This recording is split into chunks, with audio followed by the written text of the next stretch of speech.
Welcome into the New Orleans Saints podcast presented by Rouse's Markets. I'm Erin Summers alongside defensive end Cam Jordan. Cam, how you doing? Or outside edge, you know. There's elusive titles here. Who knows anymore? Speaking of being outside, you got a nice sack to start the season against the Cardinals. What did you see on that play? The first one, not the second one. The first one was a freebie. We had identified a background set to where we could take advantage of, and I knew on a wide receiver motion that it was possibly headed in my favor, and I took my shot. Sometimes you got to roll the dice. You got to risk it for the biscuit. And it was good. It's year 15, and you still got it. I never lost it. I never had to find it. This is, whatever. I'm here just to prove myself right every time. Does it bother you that people keep bringing up how long you've played? No. That's the testament of time.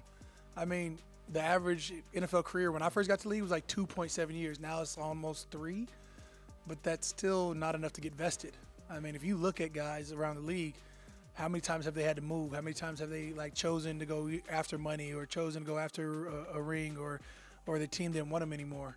I've been lucky enough to, even through adversity, know that I love New Orleans. Honestly, I started off with New Orleans before I started off with the Saints. Got drafted by the Saints, and then was a lockout year, so the city took me in. So I got just as much love, if not more love, for the city than the actual team. How has this city developed you into who you are? Man, how has the city developed? Remember when we didn't have a Chipotle? Remember when it was all just mom and pop spots, and now it feels like a real city. You can actually get what you want here. No, but when you think about just the way this is developed, and myself, family wise. Met my wife here. Had all 4 of my kids here. They're all little magnolias. I can't, I couldn't fathom what it would be like if I didn't get drafted here. Like how much of my life would be affected if I had gone to some, oh God forsake, some cold place. I probably would have been out in 3 years. I mean. So that's the key. The warm weather. Warm weather is key. Didn't have to get to a hot tub till year 10. Why? Because it's already blistering hot outside. You're in a hot tub in training camp. How has the preparation changed your recovery, how you approach game week? Man, significantly. I mean, I really didn't take care of my body till year 7, 8. And that is not normal for allegedly. Normal other athletes. Yeah, allegedly. I mean, I also come from that cusp of a different time. 2011, 12, your coaching staff didn't want you in the rehab room doing all types of prehab work. 13, 14, 15, these kids were like, you better take advantage of your training room. And I think the Saints have probably one of the best training rooms in the building. And I think they've done a phenomenal job in adding all types of equipment, sleep tanks, the cryo chamber, the hyperbaric chamber, the sauna, the steam. We've got everything clicking. I don't know what more you can want. Maybe acupuncturist. I think maybe that's what we don't have. So you use all of those things? I try to use most of them. I don't do cold tub, and I don't do the cryo joint because, again, I don't do cold tub. I don't appreciate being cold. I can go snowboarding or something, and it'll be a 3-day weekend. I'm only going for 3 hours one day. My bones get cold fast. I don't appreciate it. It's not fortuitous to a happy Cam. Well, we like you happy. I do. And you looked happy Sunday against the Cardinals. Hitting people makes me happy. Yeah, although it was a loss. That's probably sick. The defensive line looked great. The edges, 5 sacks overall. You said you want at least the interior to get 3 to 4 each game. What do you like about this Brandon Staley defensive scheme? Man, you always want to rush 4, but it seems like we always have 4 or 5 D linemen on the field when it's time to rush. If I just want to rush 4 and there's 5 of us, I mean, come on. We're all catching one-on-ones. Now we just get to beat our one-on-ones. And I love that for us. There's a time for everything. And you hear defensive ends whine about it all, their entire careers. Man, we just want to rush 4. We just want to rush 4. And here I am having a chance. So I have to take advantage. You said that in that game, you knew the team was going to come back in the fourth quarter. That there was just that feeling on the sideline. Where does that belief come from? Man, who knows? I've got ultimate faith in my team regardless. But you felt the energy start building. Now, first quarter, it was all right, defense was on the field too much. We looked at TOP, time of possession. It wasn't in our favor. But second quarter started even up. Third quarter, we started building. And so by the time we hit fourth quarter, I was like, yeah, we winning this game. We smacking them on defense. Offense is turning up now. There's key plays AK's first touchdown. You're like, well, okay, AK's in full mode. Somebody tried to hit him, and it did not affect him at all. You know, you see Juwan Johnson catch one over the middle in like the third quarter, and I was like, okay, we are rolling. I was like, it's time to start targeting. And Spencer was out there wheeling and dealing, throwing dimes left and right in our tempoed offense in the fourth quarter. Well, let's talk about the next game. What can you carry over? What do you want to see the team Can we do build from on jump? what we did? Yeah, can we build on what we did in the fourth quarter? Those, no points scored from them in the fourth quarter. Heck, a Brian Brzee jump over a center to block a field goal. We'd love to see it. Big athletic freak. The way Double D was going sideline to sideline. Pete Warner coming downhill. Justin Reed making some clutch tackles. You see Carl Granderson everywhere, dropping, rushing. What phase of the game didn't he affect? Let's ride that. Let's ride that to the next step. Did you hear Grando say in training camp that he is slim and trim like a bicycle rim? Grando has a lot of sayings, and I'm glad you could understand them. Yeah. Because sometimes I think he thinks he's in good shape. Yeah, absolutely. No, absolutely. And coming from his story where he was a wide receiver, DN, goes to Wyoming, outside linebacker, DN. I mean, he's got way more familiarity dropping. He's got way more, you say explosiveness because he used to be 220. Now he's sitting at 270. He had to transform into a DN. He wasn't one of us. I've been a defensive end since. Yeah. He dropped back. He had 2 passes defense, led the team. No doubt. So, yeah, doing great. You're a fun-loving, gregarious guy all the time, but between the lines, something switches. What is it? Bigger smiles. I love hitting people. I can't stop saying it. My job is to bring these hands to work and choke somebody out. That's crazy. And I do it well. It's aggressive. That's what I'm saying. I do it well. If I miss anything, it'd be like, dang, I wish there was a tight end I could hit right now. That's in the off season. You just miss. Dang, I wish there was this fat kid in front of me. The fat one's being offensive lineman. What is it about offensive linemen that you just don't like? What is it about water and oil that don't mix together? That's just it. It is what it is. They're fat. They want to be athletic. If they were athletic, they'd be a defensive lineman. That's usually how that works. If they were explosive, you'd probably put them at 3 technique. But they're not, and they're at guard and tackle. But we love the ones we have here. Yeah, absolutely. Those are my guys. Yeah, absolutely. We've got some of the most talented, athletic, big guys in the game with Taliese Fuaga as well as Young Banks. I can't wait till they really start growing together because, they've had one game together. I love that Eric's in charge over at center. You see the implications. You always forget about it, and then you're like, man, why can't we get this together? But the moment he inserts himself, you're like, now we're a complete line. It's different. 1 sack allowed last week. Pretty good way to start the season. You have been a team captain 9-10 years now. Team captain once again. 11. I think it's 11th. Hey, I had to think about this. I was like, did I take over 3? No, I took over 4. What is it about that honor that you like? I don't like it at all. Come on. No, I'm not. You are a natural leader in the locker room. We're grown men. Everybody has their ability to lead. I want to be a leader of none because everybody's at the forefront. But that doesn't change who I am, and it doesn't change my want to better my teammates. And I'm always going to be me, so I have never changed. So once I got elected leader, that still doesn't change my mentality. I never felt like I had to, bring everybody along because I was already trying to corral people. I've been trying to push people to their best since my rookie year. When I was trying to learn, okay, if I can be just as fast as him, or if I can be faster, then he's got to respond to me. And then somewhere that second or third year, there was a lot of defensive turnover, and everybody looked at me like I was one of the longest tenured guys there at year 3. I was like, all right, well, I got to push him to be his best, because if I'm my best, and if they can see me in the way that I work, then they have to respond to me. Who was your first mentor, a first Saints player that you fell under? I met Will Smith in Phoenix, Arizona over at Exos. And, Will Smith was a phenomenal defensive end for the Saints for so long. Rest in peace. It was like when you see the big dog, you're like, all right, how did he carve out this 7-year career, this 8-year career? What can I take from him? And you realize you're like, all right, this is what I like from him. This is what I can take from him. All right, how do I formulate my own? And you look over I'm like, he's not doing what I'm doing. I got drafted to play 4I at the time. I was really a D tackle that had every right to be a defensive end, but was stuck in this D tackle role. I looked at Cedric Ellis, who was a D tackle at the time, and Cedric, as much as he's such a Cali kid, the way he talks, the way he walks, the way he like embodies just like almost a chill mode. But you see that switch. So you take something from that. You talk to Jonathan Vilma and you take his serious demeanor. You took the way he broke down film. I was like, man, can I learn how to break down film? He's like, yeah. And you realize you don't want what he's doing. Like he's breaking down everybody, linemen, the quarterback, the receivers. He's looking at the entire picture. And as a rookie, your mind starts like overworking.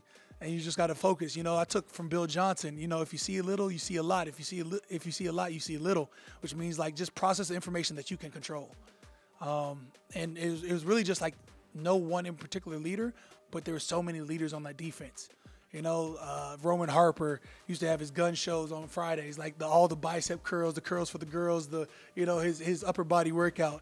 Malcolm Jenkins, just his nonstop idea of never giving up and play, relentless pursuit. Watched him walk down Vincent Jackson or Tampa Bay sideline, junior. But walk him down to give us a chance. Like that type of stuff is just inspiring in itself. So no one real like corral me, but just enough to be like we had a great core of guys. Yeah, an absolute sponge. It's no wonder that you've been able to play so many years. You take some from every area that you've been a part of. We're going to have a lot more with Cam Jordan coming up next right here on the Gulf Coast Sports and Entertainment Network.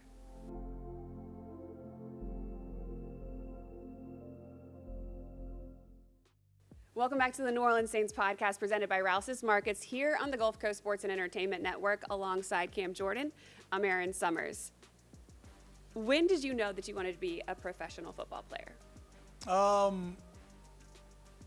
That's a question in itself, right? I wanted to be a professional ball player, but I didn't want to be a professional football player. I want to be basketball. And then you started getting bigger. I was getting it. I was already big. Like there's no shot in heck. Like my 10-year-old son is 125 pounds, right? Yeah. And that seems like a lot, but I'm pretty sure I was a little heavier. So by 7th or 8th grade, I'm playing basketball, and I'm probably like a $185, And my dad is just looking at me. He's like, "Hey man, like it's maybe time to try out football." And I was like, "Nah, I'm a hooper. My mid-range is modeled after Kevin Garnett." I was like, "I think I've got handles like AI." No, I didn't. But in my mind, that's where I was gearing towards. I was like, I just needed Point Zion. Like they didn't have my mold yet. It's fine. I wasn't as explosive as him. Like I didn't have a 40-inch vert. But my dad was like, "Hey man, you should try out football." Like we talked about 13. You do tackle football. I was like, "Hey dad, like cool it. I got this. Like I'm in all these camps. I've got this." And then one day he just threw me my pads and dropped me off at practice and was like, "Figure it out." And I was like, "I don't want to." And so I figured it out. It probably took a whole season for me to actually figure out if I liked hitting people. Basketball is a finesse sport, soft. I was in my soft guy era, And then somewhere in there it sort of turned. And I was like, you know what? I do like hitting people. I've always liked wrestling my older brother. I've always been with my cousins. We've always sort of I started really tuning in, and then I go to Chandler High, the great Chandler High of Chandler, Arizona, where we got into high school, and somewhere in there I was like, my dreams just changed. I went from wanting to be a basketball player, still trying to play basketball freshman year, to going all in on football and track and everything else, and sort of took off from there. So I'd probably say junior year is when I felt like I was going to go pro. Mm-hmm. Junior year, I'd been an offensive lineman for like 2 or 3 years. I went to one of those Spark camps. That was the Nike camps back in the day. There was a division. So I went to one of these Spark camps, and like offensive lineman go left, defensive lineman go right. And I was like, I'm tired of being a fat kid. I went right, and I never looked back. And my coach was like, "No, you're our starting tackle." Bro, nobody wants to be unathletic. Like, do you see these feet? Like, do you see this body? Like, I almost had to go third person on my coach. Shout out to Jim Ewan and Coach Richardson. Coach Carson, just like, and Coach Iguano too. I was like, look, I get it, but I was like, I can do both. So I started playing both ways, and I was like, nah, I'm really trying to leave this tackle behind. Like, nobody wants to be a left tackle. Like, this is terrible. Like, anyways, that's probably where my, much to my chagrin of how I treat offensive linemen. I think that right around there, like junior year, I fell in love with just chasing the passer. And then senior year took off, had scholarships, whatever it was, ended up going to Cal and probably by second year for sure, I knew I was locked in. You had dreams? I was like, yo, I'm going to the league second year. Third year, Tyson Olulu was a defensive end opposite of me. He goes top 10 to Jacksonville. And now I'm like, I'm locked in top 10. And so I'd fully bought in, and then I went 24th, so maybe I wasn't locked in top 10. Throughout this whole journey, even over the last 15 years, what's been the most difficult part? Always having to prove them right. Prove myself right, anyways. Coming out in the draft class, nobody thought I'd be an impact rusher. Okay. They didn't think I'd be a every down player. All right. Nobody thought I was going to run a 4.7, which technically my unofficial time was a 4.6. So, it's always about proving myself right, because I know what I can do. I know what I bring to the table. I got unlimited juice. I've got all types of stamina. I'm able to be explosive. My knowledge has expanded every year, and I've wanted to be the best since I was born. So I always want to be better than my brother. I always want to be better than my dad. I've always had somebody I could target and be like, I want to be better, faster, stronger. Defensive end opposite of me in high school was Deion Jordan. I wanted to be bigger, faster, and I was never going to be bigger and faster, but I wanted to be stronger, more athletic. Now he's probably still more athletic, but you have to find your wins and you have to know who you are. So it's always been about me proving me, and not, hey, I wish I could do what he does. But what do I bring to the table, and how can I better myself? Because if I'm the best version of me, you can be satisfied with that. If you're slacking off, if you're like, oh man, I could have got that, then you should have. God gives you opportunities. Are you taking full advantage? You've always put your all into the community as well. So as much as you've done on the field, I think you've maximized what you could do off the field as well. You have I feel like you could always do more. Off the field, you look at guys like DeMario Davis, and you're like, man, he started his own school. Devoted Dreamer is so amazing. You watch Tyrann Mathieu, T5, and his foundation, like, geez, he gives back so much. You look around, and there's so many great people around you. It's a lot like playing football. There's so many great players around you. Like, dang, I could do more. And that's where it's sort of like as much as I'm doing, I could do more. And at the same time, you're like, I got kids, I could do more. So I don't know if I make it past 10 o'clock anymore, but I'm from sun up to sundown. I give my all because there's so many things that I want to do. Mm-hmm. And there's so many people I feel like I can impact, let alone my kids, the community. At this point, I'm probably taking away from my wife. So eventually she's going to have to sit me down and be like, look, dude. And I'm like, yeah, no, it's you. I chose you first. But till then, I give my all everywhere. Well, you're continuing to add because you have your evening with Cam Jordan coming up. Oh, yeah, next week. Yes, yeah, shout out. September 15th, and that's you've done it. I should probably tell my teammates. Years, but it's a newer event for you. So yeah, this is my second. I normally do random events, and now we're all scheduled. Mm-hmm. I've got a manager now, so we actually keep on timelines. Which the first 13 years I was just out there sleuthing. I was still putting things together. I love that I've been able to rely on Alicia Sheridan. Alicia Sheridan Bouchard. I've never actually said her name out loud. That's Lish. Big sis Lish. With the New Orleans Saints, that has done so much for me and her group. Shout out to Coach AP and Adam and everybody involved over the years. That's helped me keep, all my things together. I can text them like, hey, what school we going to? And they'll within 12 hours, they'll have an answer. My manager, Rebecca Otto, she was my PR for 13 years with my agent. So it was just an easy transition, perfect fit. And now she's like a little brainchild. She thinks too much. She's like, what else? Think of this. I was like, I was thinking one of those. You gave me 5. Oh, so somebody that has more energy than you? Yeah, now she's all focused on me. When she was with my agent, there was 60 athletes, yeah. So she was multitasking. Now she does favors for some of her favorite guys, but it's me. It's me. What does it look like when Cam Jordan is sad or upset or doesn't have? It looks like I need practice. This. Yeah, that's a good dopamine push. I need to go to practice sometimes. Sometimes when the world gets heavy, sometimes you gotta unload it on somebody, and then you feel bad for the offensive lineman across from you. So you are a real person. It does happen. Absolutely. I'm fragile as they come. I try to tell my kids I cry all the time in the car. They don't believe me. All my kids tell me I don't cry, which is I'm like, everybody cries. We're gonna need video evidence. Yeah, me too. But I'm not here for the sad times. Everybody has a violin they can play. Mine happens to be really, really small.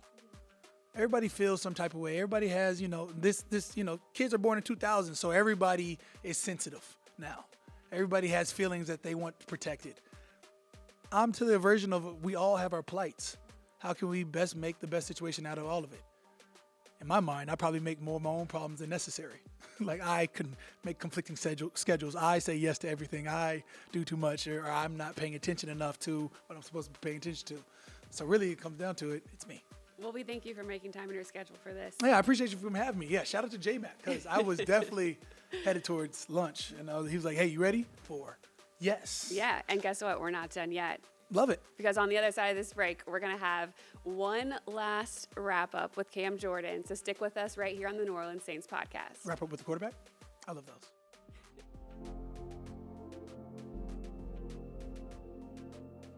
Welcome back to the New Orleans Saints podcast presented by Rouse's Markets. Cam Jordan, Erin Summers, you're doing it. It's your celebration. Levels, where did it start? Second year. Levels came up in first year I didn't have enough sacks too. Like every sack I thought I had, it was like intentional grounding or roughing the passer or something else, like hit the face mask. It was like what could have been a 5-sack season, which would have helped me in this trying to land in this pantheon of pass rushers. It ended up being a 1-sack season, so like it wasn't much celebrated. By the time I got my sack, it wasn't even 2011 anymore. It was 2012. Week 16 against Scamp Newton. He was out there scamping around like, prime Cam Newton. And then so second year, I got a couple sacks.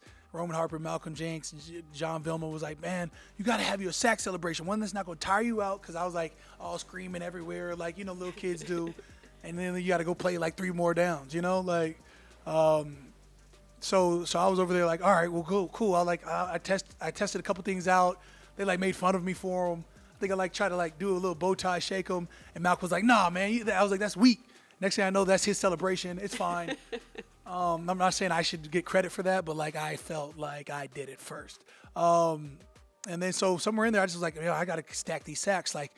JV would have come like, man, you ain't trying to stack your paper up. You ain't trying to stack. You stack these sacks. That's how you get paid. And I was like, yeah, but I'm a run stopper. He's like, yeah, but if you make some of these sacks, every sack you get is going to be about like $500,000. I was like, $500,000 a sack. I was like, I got to stack that. And then somewhere in there, it just became this, and then it added on to this, and then somewhere in there, we're just screaming and adding a little bit more juice. And it just becomes like a routine. I roll into it like I did this past Sunday, and it just came out. I was like, it's been so long since it's been a whole off season. What if I don't? No, I remember it. It feels good. Who is your best friend? Oh, man. On the team currently? In general, in life. In life, is probably Mark Ingram. Yeah. The second, father of the third. Son of the first. That guy in VI. There's times where we'll be talking and then we don't even have to talk anymore. That's my guy. Just understands wavelength where we're at with it. I think I've been blessed with a core group of friends. I've met some of my best friends here in New Orleans. Shout out to my dog Stone Spear. What is it about the Dome that you love? Bro, the Dome is unexplainable to those who don't get it. And those who are born here, those who have ever been to a home game here, know how loud it is, how vibrant it is, how much the fans pour their hearts and soul into the team, and you can feel that energy. It's electric in every sense of the word. You take the field and it's third down and you can barely hear yourself. You can't hear checks. There was the playoff game against Carolina where it got so loud. There was a end of the season game against Atlanta where it got so loud it felt like a Madden game. Like my vision started shaking a little bit. We were on the field and I was like, this is lit. Right? And I was like, this is the stuff that you dream of. And there's been those moments there's no other stadium that gets loud like that. Mm-hmm. You can say Seattle has their stands that put out the Beastquake some years ago. I wasn't there for that. I can't compare. But it's made for that purpose. It's made. It was directed for that.